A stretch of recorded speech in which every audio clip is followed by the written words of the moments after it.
கவனத்தை ஈர்க்கும் கொங்கு மண்டலம் களத்தில் இறங்கிய மூவர் 3 பேருமே ஒரே கட்சியை சேர்ந்தவங்க தான். ஆனால் இன்னைக்கு எதிரெதிர் துருவங்களாக நிற்கிறாங்க. யார் அந்த 3 பேர், கொங்கு மண்டலத்தை பொறுத்தவரையும் யாருக்கு அது கை கொடுக்க போகிறது அப்படிங்கிறத பற்றியும் நம்ம பார்க்க போகிறோம். 2026 சட்டமன்ற தேர்தலில் கொங்கு மண்டலம் முக்கிய பங்கை வகிக்க போகிறது அப்படிங்கிறதா இப்போ இருக்கக்கூடிய பரபரப்பான அரசியல் நிலவரமாக இருக்கு. அதிமுக தரப்புல யாரு அப்படின்னு பார்க்கும்போது முன்னாள் அமைச்சர் எஸ்பி வேலுமணி. திமுக தரப்புல யாரு அப்படின்னு பார்க்கும்போது எல்லாருக்கும் தெரிஞ்ச செந்தில் பாலாஜி. தாவேக தரப்பில் யாரு அப்படின்னு பார்த்தா இப்போ புதிதாக தாவேகாவில் இணைந்த அதிமுகவின் மூத்த தலைவராக இருந்த செங்கோட்டையன் அப்படின்னு 3 முக்கிய புள்ளிகள் கொங்கு மண்டல பொறுப்பாளர்களாக அந்தந்த கட்சிகள் மூலமாக அந்த பொறுப்பு அப்படிங்கிறது வழங்கப்பட்டிருக்கு. ஆனா ஒரு காலத்துல நான் சொன்ன இந்த 3 பேரும் எஸ்பி வேலுமணியாக இருக்கட்டும், செங்கோட்டையனாக இருக்கட்டும், செந்தில் பாலாஜியாக இருக்கட்டும், 3 பேருமே அதிமுகவில் இருந்தவங்க தான் அப்படிங்கிறது நம்ம எல்லாருக்குமே தெரியும். அப்போ அதிமுக எவ்வளவு பவர்ஃபுல்லாக இருந்திருக்காங்க அப்படிங்கிறது பார்த்தாலே இப்போ பார்க்கும்போது நமக்கு நல்லா புரியுது. காலப்போக்கில் ஒரே கட்சியை சேர்ந்தவங்க இப்போ எதிர் அணியில இருக்கிறதால கொங்கு மண்டல அரசியல் சூடு பிடித்திருக்கிறது. ஒரு கட்டத்தில் ஒரே புள்ளியில் இருந்து தொடங்கிய அரசியல் பயணம் இன்னைக்கு எதிர் துருவங்களாக நின்றுருக்காங்க. இதுதான் அரசியல் அப்படின்னு சொல்றது. 2026 சட்டமன்ற தேர்தலை முன்னிட்டு எல்லா அரசியல் கட்சிகளும் தீவிரமாக தேர்தல் பணியை தொடங்கிட்டு இருக்காங்க. நம்ம பார்த்துக்கிட்டு இருக்கோம். முதலமைச்சர் மு க ஸ்டாலின் தொடங்கி எதிர்க்கட்சி தலைவர் எடப்பாடி பழனிசாமி, தமிழக வெற்றிக் கழகத்தினுடைய தலைவர் விஜய், நாம் தமிழ் கட்சியினுடைய தலைமை ஒருங்கிணைப்பாளர் சீமான் அப்படின்னு எல்லாருமே தேர்தல் பிரச்சாரங்கள்ல தீவிரமாகவும் மக்கள் சந்திப்புகளையும் முன்னெடுத்துட்டு இருக்காங்க. இது ஒரு பக்கம் இருக்க, கொங்கு மண்டலத்தை இந்த முறை கைப்பற்ற போவது யாருங்கிறதா மிகப்பெரிய கேள்வியாக எழுகிறது. இந்த 2026 சட்டமன்ற தேர்தலில் மையப்புள்ளியாக கொங்கு மண்டலம் ஆடுகிறது. ஒட்டுமொத்த பார்வையும் கொங்கு மண்டல பக்கம் திருப்புகிறது. களத்தில் இருக்கக்கூடிய 3 பேர் யார் இதை தட்டி செல்ல போகிறார்கள் அப்படிங்கிற ஒரு கேள்விதான் இப்ப பெரிய எதிர்பார்ப்பை ஏற்படுத்தியிருக்கு அப்படிங்கிறதா இங்க இருக்கக்கூடிய நிலவரமாக இப்ப இருக்கு. கோவை, திருப்பூர், ஈரோடு, நாமக்கல், கரூர், சேலம் அப்படின்னு கொங்கு மண்டல பகுதி முழுவதுமே குறிப்பிட்ட ஒரு சமுதாயத்தினருடைய ஆதிக்கம் அதிகமாக இருக்கு அப்படின்னு நம்ம எல்லாருக்குமே தெரியும். அங்க சாதி சார்ந்த வாக்குகள் அப்படிங்கிறது அதிகம். கொங்கு மண்டலத்தை பொறுத்த வரைக்கும் இதுவரை அதிமுக தான் வலுவாக இருந்தது அப்படின்னு நம்ம சொல்லலாம். குறிப்பா அந்த கோவை மாவட்டம் அதிமுகவுக்கு எப்பவுமே ஒரு சாதகமான ஒரு பகுதி தான் கோவை அப்படிங்கிறது. ஏன்னா 2021 சட்டமன்ற தேர்தலில் தமிழகத்தின் பல்வேறு பகுதிகளில் திமுக ஆதிக்கம் செலுத்திய போதும் கோவையில ஒரு தொகுதியில் கூட வெல்ல முடியவில்லை அப்படிங்கிறது மூலமாகவே அதிமுக எந்த அளவுக்கு அங்க ஆதிக்கம் செலுத்திட்டு இருக்காங்க, செல்வாக்கு மிக்கவங்களாக இருக்காங்க அப்படிங்கிறத புரிஞ்சுக்க முடியுது.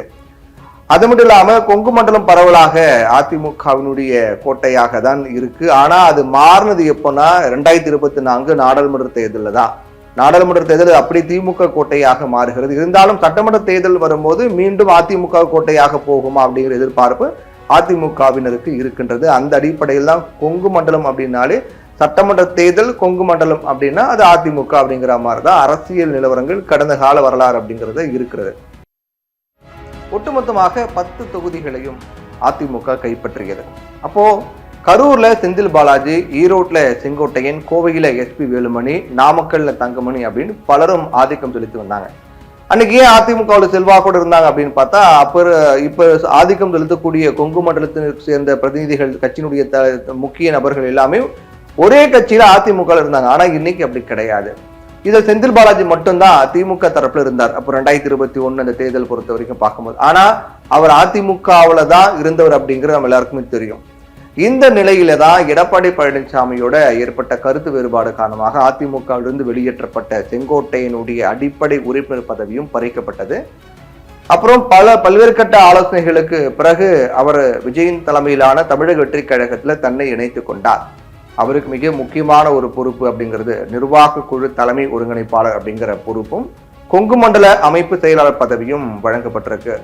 கோவை உள்ளிட்ட கொங்கு மண்டலங்களை பொறுத்த வரைக்கும் அதிமுகவில் எஸ்பி வேலுமணியின் ஆதிக்கம் அதிகமாக இருக்கிறது. கோவையினுடைய பொறுப்பாளராகவும் அதிமுக சார்பாக எஸ்பி வேலுமணி தான் இருக்கிறார். அவருக்கு அங்கு கணிசமான ஒரு செல்வாக்கு கொங்கு மண்டலத்தில் இருக்கு எஸ்பி வேலுமணிக்கு.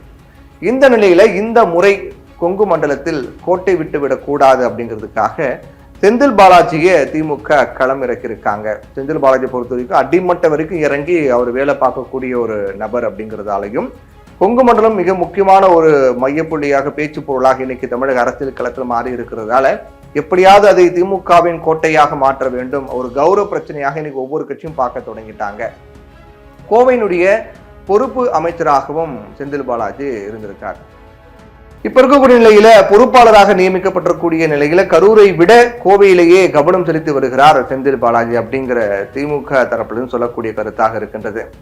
ஏற்கனவே அதிமுக தரப்பில் எஸ்பி வேலுமணி கொங்கு மண்டலத்தில் தேர்தல் வேலைகளை தொடங்கிவிட்ட நிலையில அதை விட ஒருபடி முன்னதாக பல்வேறு மாநாடுகளையும் அங்கே நடத்திவிட்டார் செந்தில் பாலாஜி. இதற்கிடையே தமிழக வெற்றி கழகத்தில் இணைந்திருக்கக்கூடிய செங்கோட்டையனுக்கு கோவை ஈரோடு பகுதிகளில் பிரம்மாண்ட வரவேற்பு கொடுக்கப்பட்டதை பார்த்தோம். தாவேக்காவில் இணைந்து அதுக்கு பிறகு அவர் கோபிச்செட்டிப்பாளையம் போகும்போது அவருக்கு அதிக வரவேற்பு தாவேக்கா தொண்டர்களால் கொடுக்கப்பட்டதை பார்த்தோம். ஒட்டுமொத்தமாக விஜய் ரசிகர்கள் திரண்டு வந்து செங்கோட்டையனை வரவேற்றது பார்க்கும்போது அது மிகப்பெரிய வரவேற்பாக செங்கோட்டையனுக்கு இருந்தது அப்படின்னு சொல்லப்பட்டது.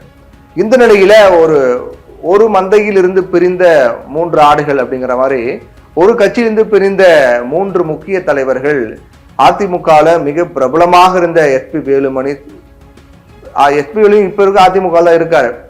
செங்கோட்டையன் சொல்ற செங்கோட்டையன் பிரபலமாக இருந்த செங்கோட்டையன் தற்போது அதிமுகவின் சார்பாக கொங்குவில் மிக முக்கிய தலைவராக கூடிய எஸ்பி வேலுமணி, அதிமுகவில் இருந்து இப்ப திமுகவில் இருக்கக்கூடிய செந்தில் பாலாஜி, இவங்க எல்லாருமே 2026 சட்டமன்ற தேர்தலில் எதிரெதிர் அணியில இருக்காங்க. இதுல கொங்கு மண்டலத்துல வெற்றியை சுவைக்க போவது யார் அப்படிங்கிற கேள்விதான் இப்ப பிரதான கேள்வியாக இருக்கின்றது. அதற்கான விடை நம்ம பொறுத்திருந்தான் பார்க்க வேண்டும். தமிழகத்துல வடக்கு மாவட்டம், அதே போன்று தென் மாவட்டங்கள், டெல்டா மாவட்டம், அப்ப கொங்கு மண்டலம் அப்படின்றா கூட கொங்கு மண்டலம் அப்படிங்கிறது தமிழ் அரசியல் களத்துல அனைவரும் கவனித்து ஈர்த்த ஒரு மண்டலமாக, ஒரு பேச்சு பொருளாக மாறி இருக்கிறது.